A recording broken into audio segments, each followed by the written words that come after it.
성경의 오랜 역사를 보면 하나님께서 계획하신 한 가지 일이 있었습니다. 그것은 이방인들에게도 이 복음을 전하는 일입니다. 하나님께서 택하신 이스라엘이라는 민족 이외에 또 다른 민족에게도 복음의 문을 여는 일입니다.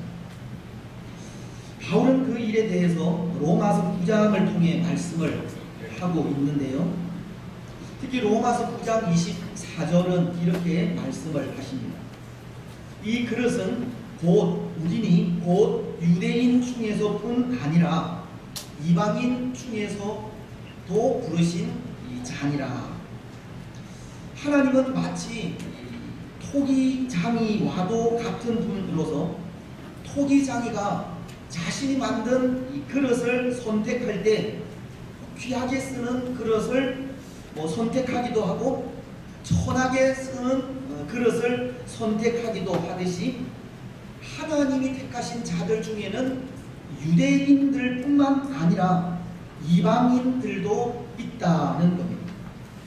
하나님의 택하심에는 유대인이나 이방인이나 상관없이 하나님께서 부르신 자들이 구원을 받게 된다는 겁니다. 구약 성경인 호세아서도 2장 23절을 통해서 이렇게 말씀을 하십니다. 내가 나를 위하여 그를 이 땅에 심고 긍휼히 여김을 받지 못하였던 자를 긍휼히 여기며 내 백성 아니었던 자에게 향하여 이르기를 너는 내 백성이라 하리니 그들은 이르기를 주는 내 하나님이시라 하리라 하시니라. 하나님은 긍휼히 여김을 받지 못하였던 자를 긍휼히 여기고 내 백성 아니었던 자에게 향하여 내 백성이라 하리니라는 말씀을 하시면서 하나님의 마음속에는 이방인들이 들어있음을 말씀하고 있는 겁니다. 이방인들에 대한 구원의 계획이 하나님께는 오랜 계획이었다는 겁니다. 한 예로 라합이나 룻을 생각할 때 그들은 비록 이방 여인이지만 하나님을 고백하고 두 명의 정탐꾼을 숨겨줌으로 또 시어머니인 나오미의 하나님을 자신의 하나님으로 고백함으로 하나님의 백성이 되기도 한 것입니다. 라합은 이런 고백을 하지 않았습니까? 여호수아서 2장 11절을 통해 우리가 듣자 곧 마음이 녹았고 너희로 말미암아 사람이 정신을 잃었나니 너희의 하나님 여호와는 위로는 하늘에서도 아래로는 땅에서도 하나님이시니라. 라합은 하나님에 대해서 너희의 하나님 여호와는 위로는 하늘에서도 아래로는 땅에서도 하나님이시라고 하나님에 대한 분명한 고백을 하고 있었던 겁니다. 또 룻도 마찬가지입니다. 그는 룻기서 1장 16절을 통해 이런 고백을 합니다. 룻이 이르되 내게 어머니를 떠나며 어머니를 따르지 말고 돌아가라 강권하지 마옵소서. 어머니께서 가시는 곳에 나도 가고 어머니께서 머무시는 곳에 나도 머물겠나이다. 그 다음부터는 우리 함께 읽겠습니다. 어머니의 백성이 나의 백성이 되고 어머니의 하나님이 나의 하나님이 되시리니. 룻은 어머니의 하나님이 나의 하나님이 된다고 하나님에 대한 분명한 고백을 하게 된 것입니다. 그런데 여러분, 오늘 이들에 대해 우리가 좀 주의 깊게 살펴보아야 할 것이 이방 여인이던 이들이 그들의 그 고백을 통해서 예수님의 이 족보에 속하게 되는 복을 누리게 되었다는 겁니다. 이방 여인들로서 예수님의 조상이 되는 일은 거의 불가능한 일이지만 이들은 그들의 그 고백을 통해 예수님의 족보에 속하게 되는 복을 누리게 된 겁니다. 마태복음 1장 5절로 6절 상반절은 이렇게 말씀하시기 때문입니다. 살몬은 라합에게서 보아스를 낳고, 보아스는 룻에게서 오벳을 낳고, 오벳은 이새를 낳고, 이새는 다윗 왕을 낳으니라. 근데 다윗 왕의 후손으로 이 땅에 오신 참된 구세주가 예수님이십니다. 그렇지 않습니까? 마태복음 1장 1절은 예수님에 대해 아브라함과 다윗의 자손 예수 그리스도의 계보라라고 하시기 때문입니다. 라합과 룻은 이방 여인으로서 예수님의 조상이 되는 이 엄청난 복을 받게 되었다는 것. 하나님의 오랜 계획 속에는 이방인들에게도 복음을 전하시려는 계획이 있었다는 것을 가르치는 것. 하나님의 구원 계획에는 유대인들 뿐만이 아니라 이방인들도 포함이 된 겁니다. 근데 사실 이 일은 결코 쉬운 일이 아니었습니다. 하나님의 오랜 계획인 이방인들에게 이 복음을 전하는 일이 쉬운 일이 아니었다는 것. 왜냐하면 하나님은 하나님께서 품고 계신 그 계획을 하나님의 백성인 유대인들을 통해 이루기를 원하셨지만 유대인들은 하나님의 그 뜻을 깨닫지 못했고 순종하지 못했기 때문입니다. 특히 유대인이라고 하는 그들만의 아집 때문에, 그들이 가지고 있는 선민 사상 때문에 그들은 이방인들도 하나님께서 택하신 하나님의 백성이라는 사실을 인정하지 못하는 겁니다. 그래서 하나님은 구약의 오랜 세월들 속에 앞서도 말씀을 드린 라합이나 룻을 통해서 그 하나님의 뜻을 알려주시기도 했고, 또 요나를 통해서도 그를 니느웨라고 하는 오늘날의 이라크 지역의 이 선교사로 보내시면서 하나님의 마음을 비치기도 하셨지만 유대인들은 여전히 하나님의 그 마음을 깨닫지도 인정하지도 못하는 겁니다. 그런데 여러분, 이제 유대인들의 그 오랜 아집이 깨어지기 시작합니다. 유대인의 그 전통과 선민사상이라고 하는 아집 속에 갇혀있던 복음이 서서히 그 장막을 벗어 던지려 하고 있다는 겁니다.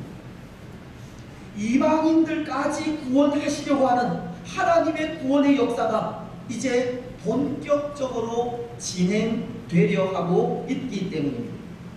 바로 이방인인 고넬료의 가정을 통해서입니다. 우리는 지난 시간 이 고넬료에 대해서 생각을 하면서 고넬료는 경건하여 온 집안과 더불어 하나님을 경외하고 백성을 많이 구제하며 하나님께 항상 기도하던 사람이라는 것을 생각하지 않았습니까? 그래서 천사도 고넬료에게 이 베드로를 청하여 집으로 데리고 오라고 하는 요구를 하고 있었는데요. 바로 이 일을 통해서 그동안 유대인들에게만 예속되어 있던 복음이 이제 이방인들에게까지 전해지는 그런 모습을 볼 수 있는 겁니다. 그래서 오늘 구절은 하나님께서 고넬료를 통해 이방인들에게 복음을 전하시려고 사도인 베드로를 부르시는 장면을 기록하고 있습니다. 말씀은 이렇게 기록하지 않습니까? 이튿날 그들이 길을 가다가 그 성에 가까이 갔을 그때에 베드로가 기도하려고 지붕에 올라가니 시간은 제6시더라. 베드로가 기도하는 시간에 하나님께서 그를 찾으신 겁니다. 그리고는 10절 이하 13절 말씀을 통해 베드로가 기도하는 중에 4발 가진 짐승과 기는 것과 공중에 나는 것들을 잡아 먹으라고 하는 말씀을 들려주십니다. 베드로가 기도하는 중에 환상을 보이시고 이방인들을 구원하시려는 하나님의 계획을 보게 하셨다는 겁니다. 베드로는 유대인들이 부정하게 생각하는 이 짐승을 먹으라고 하시는 하나님의 음성을 듣게 되었고, 그것은 곧 이방인들을 구원하시려는 하나님의 계획을 말씀하신 것이기 때문입니다. 그 일을 하나님은 3번씩이나 보여주시면서 이방인들을 위해서 이 베드로를 부르시는 그 모습을 우리에게 전해주고 있는 겁니다. 하지만 여러분, 이방인들에 대한 구속 사역이 이제 본격적으로 시작이 되었지만 그 일에는 여전히 어려움이 있음을 보게 됩니다. 왜냐하면 하나님은 베드로에게 환상을 통해 그 일을 보여주셨음에도 이 베드로의 마음이 열리지 않았다는 것 때문입니다. 14절을 통해서 베드로는 이렇게 대답을 하지 않습니까? 베드로가 이르되 주여 그럴 수 없나이다. 속되고 깨끗하지 아니한 것을 내가 결코 먹지 아니하였나이다 한데, 하나님은 4발 가진 짐승과 기는 것과 공중에 나는 것들을 잡아 먹으라고 하시면서 이방인들에게 나아가야 할 것을 말씀하셨지만 베드로에게는 그것이 용납되지가 않았던 것.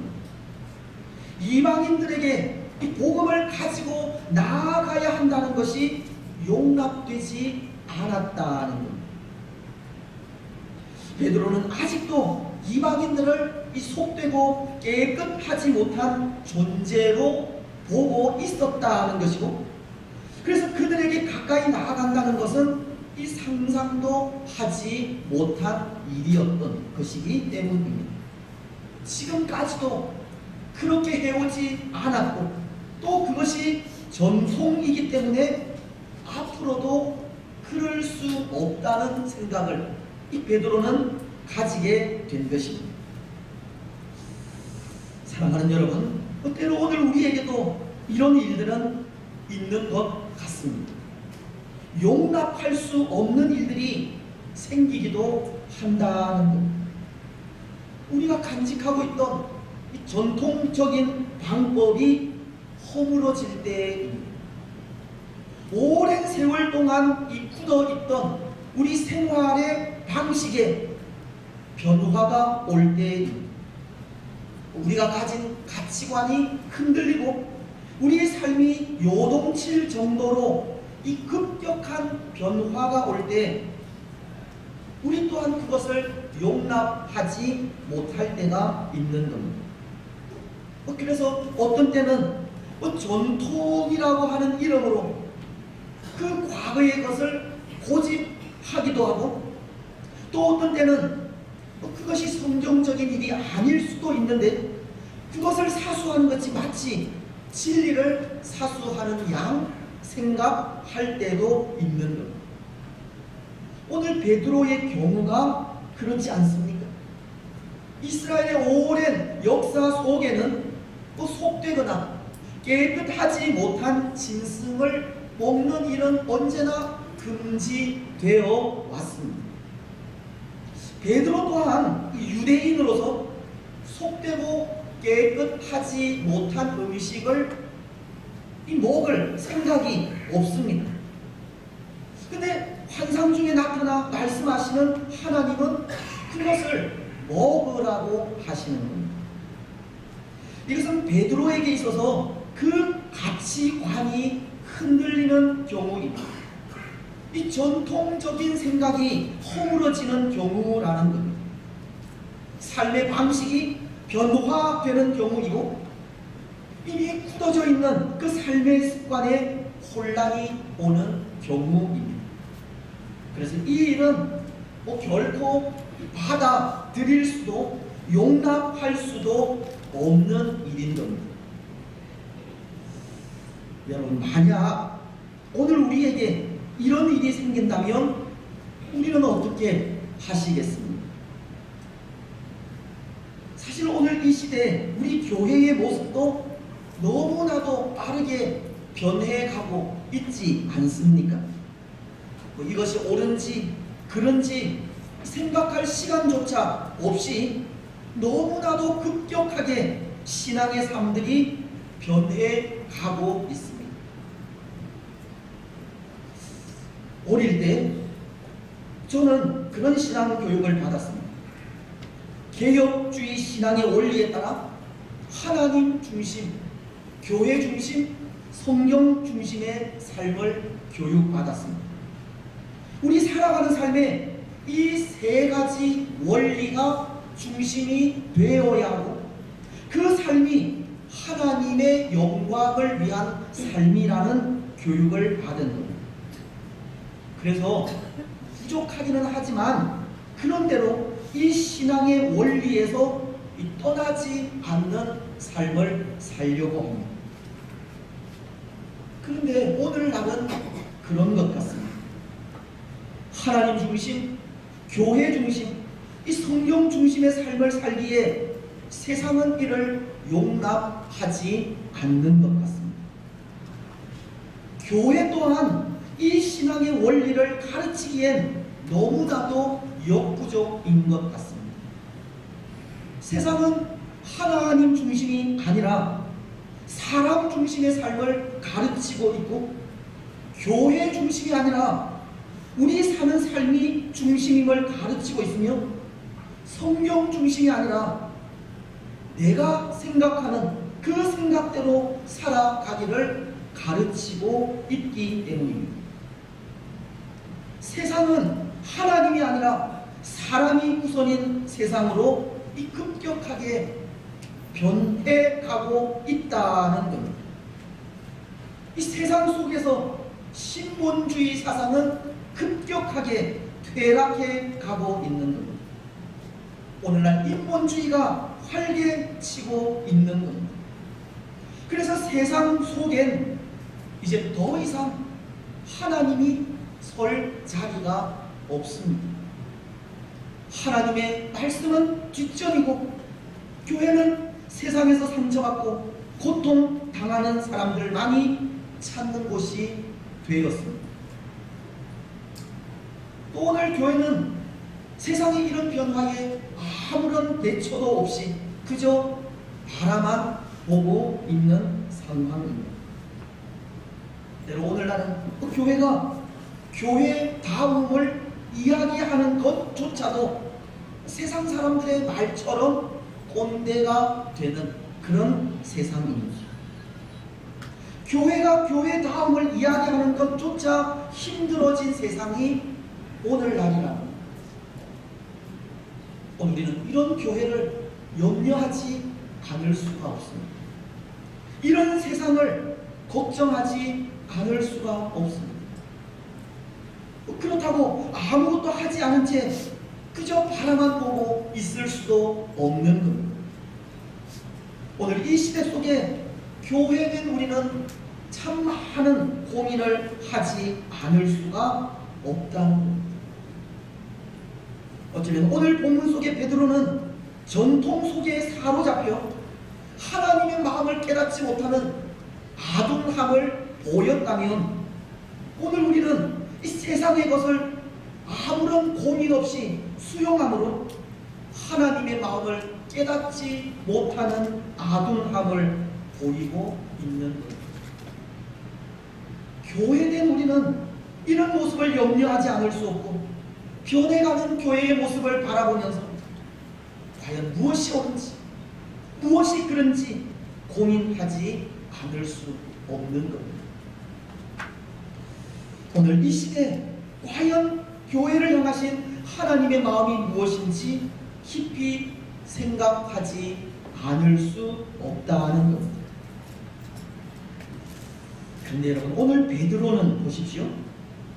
이 속되고 깨끗하지 못한 짐승을 먹으라고 환상 중에 하나님께서 말씀하실 때 그는 고민을 합니다.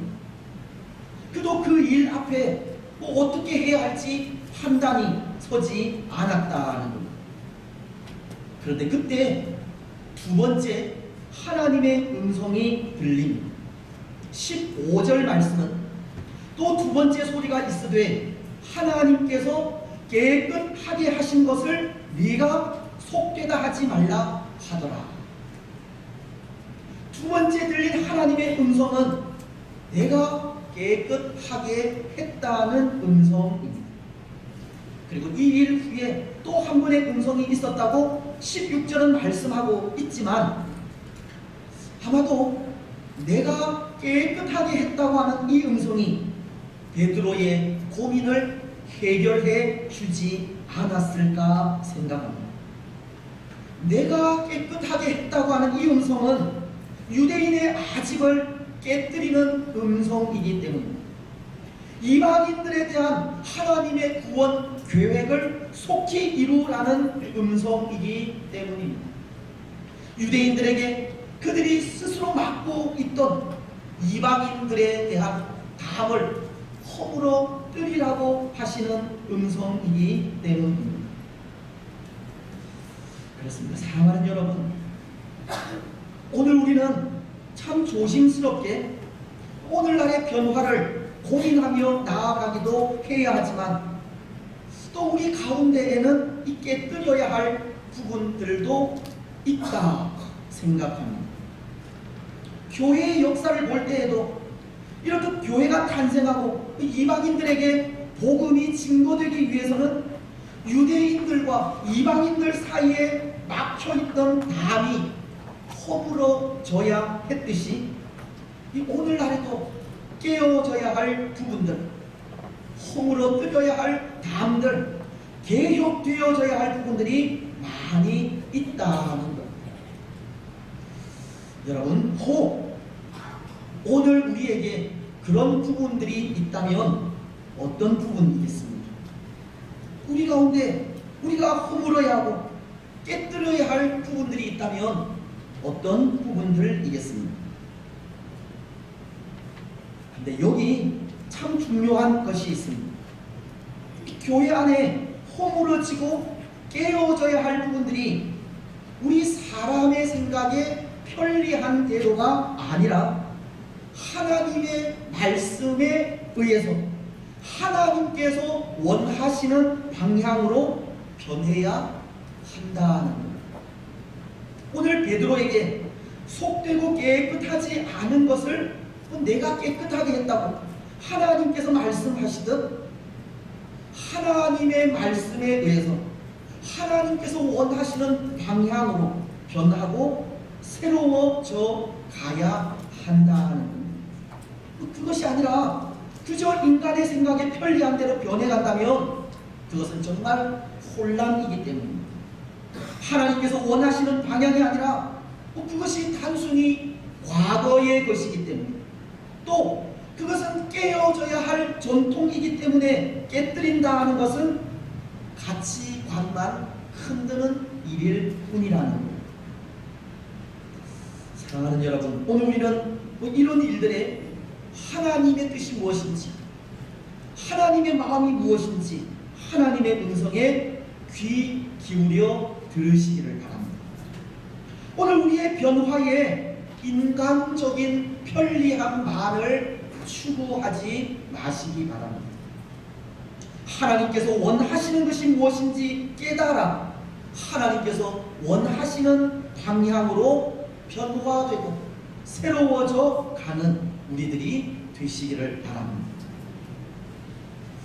여러분, 오늘 베드로는 그것을 깨달은 겁니다.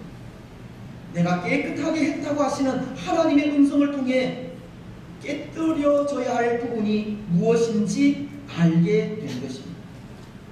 그리고는 계속되는 말씀을 통해 그것을 더욱 확신하게 되는데요. 17절 이하의 말씀은 그가 본 그 환상이 무엇인가 생각할 때 이방인인 고넬료가 보낸 하인들을 만날 수 있었기 때문이고, 또 그때 그에게 말씀하시는 하나님의 음성을 들을 수 있었기 때문입니다. 19절과 20절은 이렇게 말씀하시지 않습니까? 베드로가 그 환상에 대하여 생각할 때에 성령께서 그에게 말씀하시되 두 사람이 너를 찾으니 일어나 내려가 의심하지 말고 함께 가라. 내가 그들을 보내었느니라 하시니. 베드로를 찾아온 고넬료의 하인들에 대해서 그들과 함께 의심하지 말고 가라고 하시는 그 하나님의 음성을 통해 베드로는 하나님의 뜻을 더 분명히 알게 되었다는 겁니다. 비록 고넬료는 이방인이지만 이방인에 대한 편견을 깨뜨리고 고넬료에게 가서 복음을 전하는 것이 하나님의 뜻임을 알게 된 것입니다. 그렇습니다. 사랑하는 여러분, 그럼에도 오늘 베드로가 그 전통을 고집하여 자신이 가진 편견을 깨뜨리지 않는다면, 그래서 이방인인 고넬료를 용납하지 않는다면 아마도 베드로는 하나님의 뜻에 민감하지 못한 사람이 되는 것일 겁니다. 베드로는 여전히 유대주의에 빠져있는 사람이 되고, 베드로를 통해서 이방인을 구원하시려는 하나님의 계획은 물거품이 되는 것입니다. 물론 이후에 그 이방인들에게 복음을 전하는 일이 베드로에서 바울로 바뀌게는 되지만, 오늘 말씀을 통해 베드로는 이방인을 향하신 하나님의 마음을 깨닫고 그 뜻에 순종하며 따르게 됩니다. 하나님께서 이방인들에게도 구원의 은혜를 베푸신 것을 인정하게 되었고, 이방인들을 향한 하나님의 마음을 받아들이게 된 것입니다.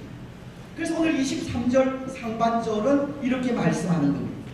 베드로가 불러들여 유숙하게 하니라. 베드로는 자신을 찾아온 고넬료의 하인들을 받아들인 것, 하나님의 계획을 인정하는 순간이고 하나님의 뜻을 받아들이는 순간입니다. 하나님 앞에서 베드로가 가진 그 전통과 유대주의가 깨뜨려지는 순간이라는 겁니다. 그래서 이 일로 이방인인 고넬료에게 복음이 증거되고 이방인들을 구원하시려는 하나님의 계획은 본격적으로 시작이 된 것입니다. 사랑하는 여러분, 이제 말씀을 맺겠습니다. 하나님의 오랜 계획은 이방인들에게도 복음의 문을 여는 일입니다. 이방인들에게도 복음을 전하는 일이었습니다. 그 일이 오늘 베드로를 통해서 또 이방인인 고넬료를 통해서 시작이 되는 겁니다. 근데 사실 그 일은 쉬운 일이 아니었지 않습니까? 유대주의라고 하는 그 전통, 선민사상이라고 하는 그 아집이 유대인들에게는, 베드로에게는 있었기 때문입니다. 하지만 하나님은 그것을 깨뜨리기를 원하신 겁니다. 그런 것들이 복음을 전하는 일에 방해가 되지 않게 하신 겁니다. 그것이 담이 되어서 막아서지 않도록 하신 겁니다. 여러분, 오늘 우리 주위에도 하나님께서 택하신 사람들이 많이 있습니다. 주께로 돌아와야 할 사람들이 많이 있고, 그 일에 하나님은 우리를 통해 일하고자 원하십니다. 그런데 오늘 우리가 가진 생각이나 행동이 그들이 주께로 나아오는 일에 방해가 되고 있지는 않은지 모르겠습니다. 우리가 가진 전통과 아집이 그들이 하나님께로 나아오는 길을 막고 있지는 않은지도 모르겠습니다.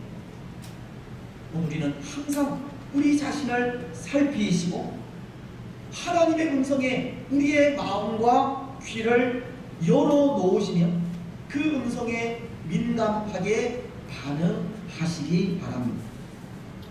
잠언서 3장 6절은 너는 범사에 그를 인정하라. 그리하면 내 길을 지도하시리라. 하나님은 범사에 그를 인정하라 말씀하고 있듯이 때로 하나님께서 우리가 가진 생각과 아집을 깨뜨려 가실 때 그 일이 하나님의 역사하심임을 인정하시기 바랍니다. 오늘 베드로가 하나님의 마음을 발견하고 그 뜻을 인정하며 그의 그 아집과 전통을 깨뜨리고 있듯이 하나님께서 원하신다면 오늘 우리 역시도 우리가 가진 아집과 전통을 버리시기 바랍니다. 우리의 생각도 버리시고 우리 삶의 방식도 바꾸시기 바랍니다. 그래서 그 일을 통해 더 많은 사람들이 주께로 돌아올 수 있도록 하나님의 그 복된 일에 귀하게 사용되는 복된 주의 성도들이 되시기를 주님의 이름으로 축복합니다. 아멘. 528장